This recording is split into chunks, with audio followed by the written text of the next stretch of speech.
E ele, ouvindo então a condenação que Deus fazia pelos atos que havia cometido, ele aqui vem ao Senhor confessar o seu pecado e rogar de Deus o perdão, para que pudesse alcançar condição de continuar diante do Senhor.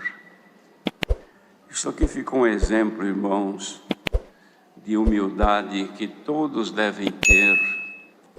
Primeiro, porque ninguém é perfeito e não cometa erros, que são pecados, porque o pecado nada mais é do que a transgressão de uma dada ordem que a pessoa tem. Transgredindo, pecou, desobedeceu aquilo que ouviu. Assim é o pecado. Pecado, ele deve ser desfeito. Não existe maneira de desfazer erros, pecados e transgressões, se não ser pela confissão que se faz a Deus e humildemente confessar o seu erro, não é? E pedir misericórdia e perdão, porque o Senhor Deus, Ele é perdoador e é misericordioso. E ficou aqui este exemplo, irmãos. Ele caiu num grande pecado, cometeu um erro gravíssimo, mas depois então o Senhor lhe cobrou, ele teve que pagar a dívida que ele cometeu. E ele pagou com seu sofrimento. Aqui ele faz uma pequena descrição do que pagou, que Deus lhe cobrou. E Davi, o único recurso dele era ir a Deus, não tinha intercessor, era direto pedir misericórdia a Deus e rogar o perdão. Mas era um homem amado por Deus. E por essa razão, o Senhor lhe cobrou a sua dívida. E depois lhe perdoou. E ele fez essas confissões que nós ouvimos, pedindo ao Senhor que lhe desse graça de alcançar a alegria pela salvação do Senhor. Que o Senhor não retirasse dele o Espírito Santo. Que o Senhor tivesse piedade dele, fazendo voltar a alegria que ele antes tinha e agora não tinha mais. E prometia ensinar aos transgressores os caminhos do Senhor e aos pecadores também, e eles haveriam de se converter. Pedia para o Senhor livrá-lo agora de crimes de sangue, para que o Senhor fizesse manifestar nele a justiça. A nossa condição hoje, irmãos, primeiro que os nossos pecados, a condenação nossa e a nossa culpa foram pagos pelo Senhor Jesus. Ele pagou por todos nós os pecados e retirou de nós a nossa culpa, levando sobre ele na cruz do Calvário.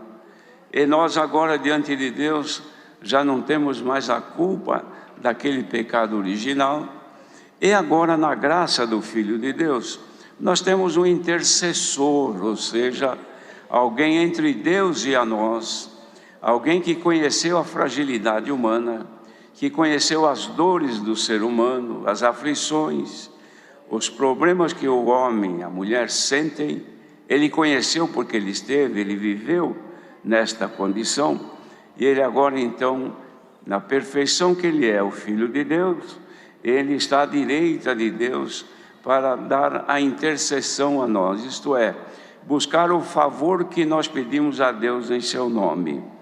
De modo, irmãos, que o que somos ensinados é para que nós, quando percebermos que falhamos diante de Deus, que cometemos alguma coisa não agradável ao Senhor, não é esquecer, não é procurar guardar aquilo e nunca mais pensar, não. Aquilo deve ser desfeito, aquilo deve ser resgatado do nosso estado original, que perdemos agora por aquele mal que nós fizemos. De que maneira? Indo a Deus em nome do Senhor Jesus, porque Ele nos representa a Deus na nossa fragilidade. De modo, irmãos, que o Senhor ama a verdade no íntimo. O que quer dizer isto? Ele não ama a verdade que sai simplesmente da nossa boca. Ele ama a verdade que está dentro do nosso ser, do nosso cérebro, que nós sabemos o que é verdade e o que não é. A nossa boca pode dizer uma coisa, e nós aqui dentro do nosso cérebro, da nossa consciência, sabemos que a coisa é outra, que é diferente. Mas por defesa ou por quaisquer interesses, nós mudamos e não falamos realmente aquilo que é. Então isto é um pecado chamado pecado da mentira, que Deus não aceita, porque o mentiroso não entra no reino dos céus. Mas como é que nós vamos nos libertar disto e estarmos diante de Deus livres? Agora nós temos a intercessão do Senhor Jesus. E como é que nós conseguimos chegar a Ele? Agora nós temos uma linha direta com Ele. Nós temos um contato direto com Ele, porque o Espírito dele agora habita em nós.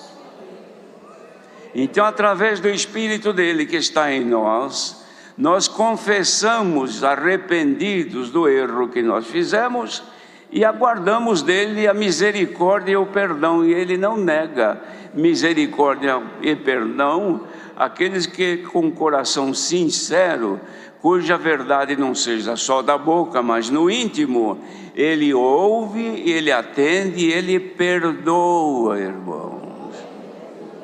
Mas qual é então a vantagem disto? Só para ser perdoado? Não. É claro, irmãos, que nós estamos falando aqui em um minuto essa história toda, mas depende de desenvolver na vida do que erra um trabalho, procurar o Senhor até encontrá-lo. É a mesma coisa que a pessoa querer telefonar e não tiver linha. Não adianta discar o número da pessoa que você quer falar, se ele estiver desligado, ou se você não tem linha, se você não tem contato, se você não tem sinal aqui para você poder se contactar. Você pode discar o número certinho e falar, ninguém ouve, e você não ouve a outra pessoa, porque a tua fala não chega a ela. Então, primeira coisa, preciso achar um lugar que eu tenha linha, que eu tenha contato, porque eu preciso falar com esta pessoa, preciso falar com aquela pessoa. Não é assim, irmãos? Procure primeiro o contato com o Senhor.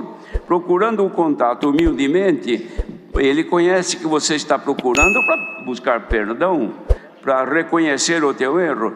Ele abre uma linha especial para você e te ouve. E você pede perdão, confessa o teu erro, ele resgata outra vez o contato com a tua alma. Glória ao nome do Senhor. Mas o trabalho do nosso adversário, irmãos, é fino, e ele é sábio, porque ele, sabendo que consegue interromper a nossa ligação com os céus, com Deus, ele trabalha nisso primeiro. A primeira coisa que eu preciso fazer é cortar a ligação dela, cortar a ligação dele com Deus, porque aí eu consigo vencê-lo. Ele não tem mais força, ele não tem mais virtude, então eu ponho o pecado na frente dele, ele não aguenta, ele cai. Ela não tem força, ela cai. Então o Senhor manda a palavra, primeiro, resgatar a nossa ligação, a nossa comunhão com Deus, irmão. Bendito seja o Senhor. Uma vez resgatada a nossa comunhão com Deus, não é somente para alcançar os favores de Deus, libertações, atendimento às nossas necessidades, não é só isto. Muito mais do que isso, é manter-nos ligados com Ele, para que Ele entenda a nossa fragilidade e não retire de nós o seu Espírito Santo. Por isso que ele pediu aqui, Davi, não retire, Senhor, não me lances fora da tua presença. Onde é que eu vou? Longe de ti. E não retires de mim o teu Espírito Santo. Volta outra vez a dar alegria da tua salvação. E sustentai-me com um espírito voluntário. O espírito voluntário, irmãos, é uma predisposição de aceitar pelo menos a pregação desta palavra. Se tu aceitares a palavra de Deus, já é um princípio bom. Voluntariamente, isto é, segundo a tua vontade, Você está querendo ouvir alguma coisa de Deus, e Ele está propondo para você tornar-te dar a alegria pela manifestação do Espírito Santo que está no teu coração, se ainda ele está bem, porque se ele estiver entristecido, ele não se manifesta. Por isso diz a palavra: não entristeçais o Espírito Santo, com o qual fostes selados para a vossa redenção. Entristecer o Espírito Santo, irmãos, é fazer aquilo que não o agrada. Os irmãos querem ver uma comparação? Ele mora dentro de nós, a casa é nossa, a vida é nossa, mas nós cedemos o espaço para ele viver dentro de nós. É como um inquilino, mas a casa é nossa. Agora nós podemos colocar dentro desta casa, onde ele também habita, coisas boas, agradáveis a ele. Então ele estará sempre contente conosco. É como uma pessoa que mora dentro de casa, a gente gosta da pessoa, ama a pessoa e ela também nos ama. Então é sempre alegria, prazer de vê-la. Quando a gente olha, vê que ela não está bem, pergunta: o que aconteceu? Você parece estar um pouco triste hoje? Não é assim que a gente faz? Espiritualmente também é assim. Então, mas se nós começamos a trazer dentro de casa coisas que não são boas, coisas que as pessoas jogam fora porque não prestam, e a gente vai lá e traz e guarda dentro de casa. Vocês já viram o que faz o acumulador? Ele encontra uma coisa velha na rua, ele põe num saco, encontra outra, ele joga num saco, depois traz em casa e guarda tudo dentro de casa. Coisa velha, coisa que não prestou nem para o lixo, ele traz dentro de casa e vai ocupando espaço, ocupando lugar, e fazendo isso espiritualmente. Uma hora traz o ódio, outra hora traz a vingança, outra hora cheio de maldade e cobiça, outra hora mente a toda hora, e são coisas mal cheirosas, coisas ruins. Você vai colocando dentro da tua casa, aqui dentro, porque a tua consciência avisa: oh, mais uma coisinha ruim que você trouxe para dentro, e você vai guardando, guardando. Ele fica triste e não te responde mais, mas não foi embora ainda, está aí, mas precisa resgatar esta amizade outra vez, chegar: olha, você está triste comigo, mas qual é o problema? Ele vai te dizer: olha, é porque eu quero morar aqui com você, mas não dá. Olha aqui quanta sujeira você trouxe, quanta maldade você trouxe. Você tem ódio, você tem vontade de se vingar, você não ama, você odeia, você tem malícia nos teus olhos, é cobiçoso, mente toda hora. Eu não vou ficar mais aqui, ou você limpa isso e eu fico, ou fica com isso e eu vou embora. Está dando para entender, irmãos, o que o Senhor quer dizer nesta manhã? Senhor, não retires de mim o teu Espírito Santo. Glória ao nome do Senhor. Ele promete, irmãos, se nós agora propusermos no coração de aceitar, de receber e ter propósito de nos limpar, Ele fica e se alegra contigo. Então dizia: torna a dar-me a alegria da tua salvação, Senhor. A Irmandade quer sentir um pouquinho nesta manhã a alegria da vossa salvação. Quem quiser, aumente a tua comunhão agora, a ver se Ele volte, a ver se Ele manifeste outra vez, a ver se Ele não está triste contigo, a ver se você já conseguiu agora propor no teu coração, na tua mente, lançar fora de ti estas coisas ruins. Ele fica e te alegra.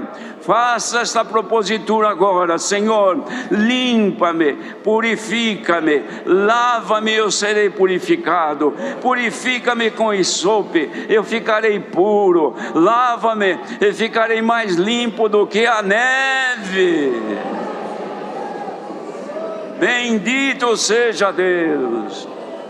Olha, irmãos, nós somos gente, ser humano, mas se houvesse nessa multidão aqui ouvindo agora, e por onde estiver neste mundo, uma proposta de dizer: Senhor, eu quero ser limpo e quero ser mais convertido a Ti nesta manhã, para que o Teu Espírito não vá embora. Se fizéssemos isto, irmãos, a Irmandade ia ver a glória de Deus aqui. Que tamanho seria isso? Vai ficando em comunhão aí. E vai propondo: Senhor, eu quero ser limpo, eu preciso que saia de mim tudo que é mal, eu aceito a tua palavra, lava-me, lava-me, eu serei purificado e mais branco do que a neve. Dá para pensar isto, Irmandade? Se a Irmandade pensar nisto, saibam todos que o Espírito de Deus não nos deixará, e Ele se manifestará. Estou aqui e vou ter alegria convosco. Imagine se o Espírito de Deus se entristecer com esta multidão aqui. Vai embora, nós ficaríamos todos ouvindo um discurso humano, uma palavra pregada pelos sentimentos carnais. Não teria virtude, não teria poder, não cura, não liberta, não expulsa o maligno, não limpa os caminhos, aumenta somente o desejo de ouvir, a alegria de ouvir a conversa, mas não teria mais virtude. Mas eu que estou pregando, estou sentindo que a virtude está descendo dos céus. Glória ao nosso Deus, Ele não nos abandonou, Ele não nos deixará, irmã.